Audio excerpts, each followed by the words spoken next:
ফরিদপুরের ভাঙ্গায় এক চিকিৎসকের বাড়িতে চুরি করতে গিয়ে দেখে ফেলায় কেয়ারটেকারকে হত্যা করে ৩ ঘাতক।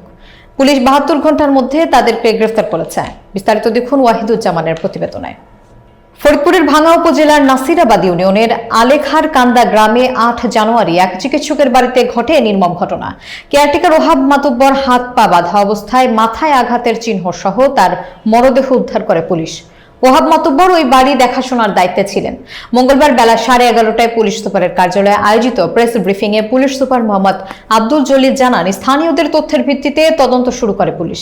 সোমবার আল আমিন নামে একজনকে গ্রেফতারের পর তার দেওয়া তথ্যের ভিত্তিতে সদরপুর থেকে ওভি হাওলাদার এবং কোতোয়ালি এলাকা থেকে আব্দুর রহমানকে গ্রেফতার করা হয়। পুলিশ জানায়, হত্যাকাণ্ডে ব্যবহৃত হাতুড়ি ও স্ক্রু ড্রাইভার উদ্ধার করা হয়েছে।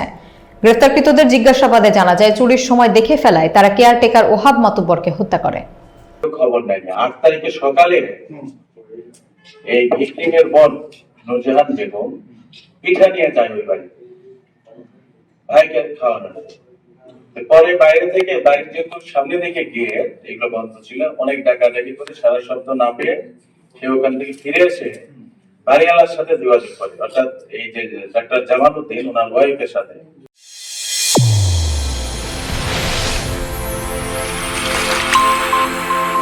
চ্যানেল A1 হৃদয়ের স্পন্দন।